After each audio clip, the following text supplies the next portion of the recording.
Hi guys, for those of you who don't know me, my name is Emma Sadleir and I specialize in everything to do with social media and the law. And the last couple of days I've been inundated with people asking me about this new WhatsApp update, this new privacy policy, people freaking out, people being completely hysterical, saying that they're leaving the platform. I've been getting messages from all and sundry in the last couple of days. My Telegram notifications have been off the scale because all of these new people are joining, and I just wanted to address some of the concerns that I'm seeing. So firstly, I think that a lot of the hysteria is unfounded. You know, it's not unusual for a company to say, in order to use our platform, you have to agree to our terms and conditions.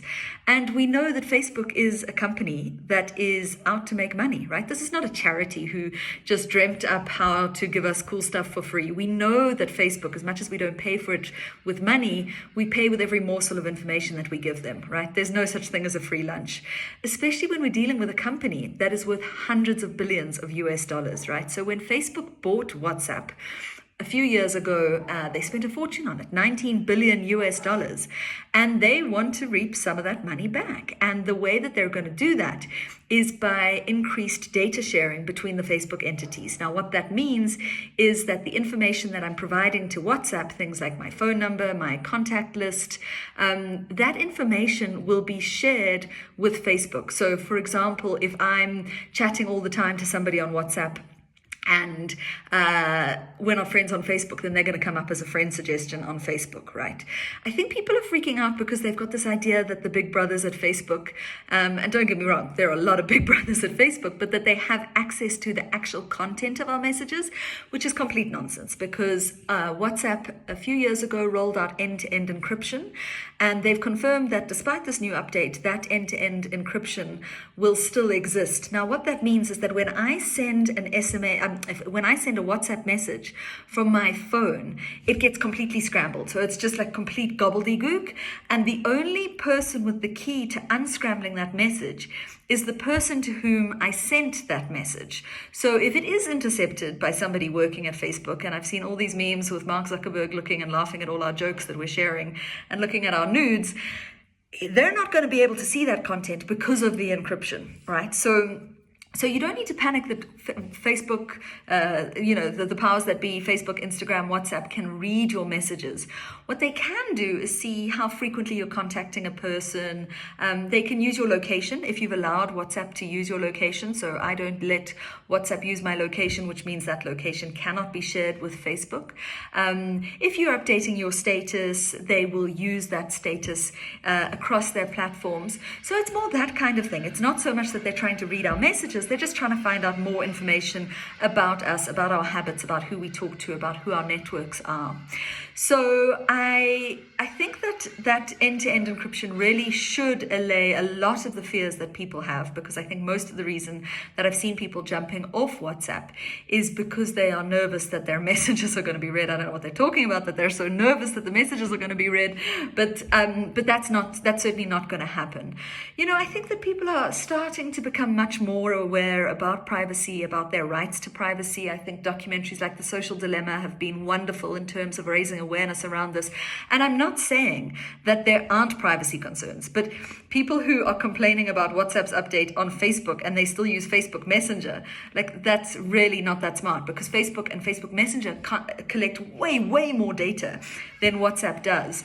So if you are going to take the approach that you don't want Facebook knowing anything about you, then if you're deleting your WhatsApp, you should certainly delete your Facebook, your Instagram, your Facebook Messenger. There's no point in thinking about the privacy concerns of WhatsApp, which are pretty minimal actually compared to what Big Brother Facebook is doing with your content. They collect way more information.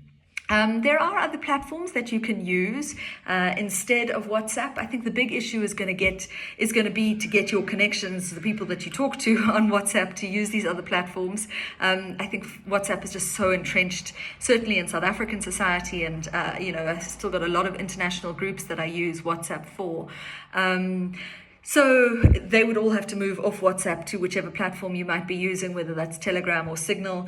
Telegram's also spoken about how they are going to have to monetize their platform, commercialize their platform in the coming years. And the talk seems to be that that'll be in-app advertising. So particularly the big groups on Telegram, because Telegram does allow you to have much, much bigger groups than WhatsApp does. I mean, the WhatsApp groups are big enough for me, for my sanity. I spend a lot of time just muting groups, leaving groups, blocking the people who are adding me to groups, which is absolutely crucial.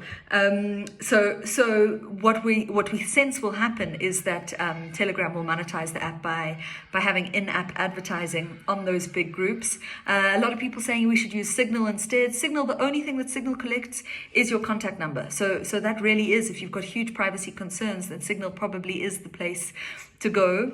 I'll still be using WhatsApp. I am quite careful about what I share with WhatsApp. As I said, they're not allowed to use my location. There's a lot of talk about how WhatsApp has access to your financial information, and unless you've used WhatsApp Pay, which is the payment service which is not available yet in South Africa, so it's unlikely that anybody in South Africa has used that service, then they would have access to your financial information and your past purchases, etc. That's not relevant in the South African market because we don't have WhatsApp Pay yet in South Africa.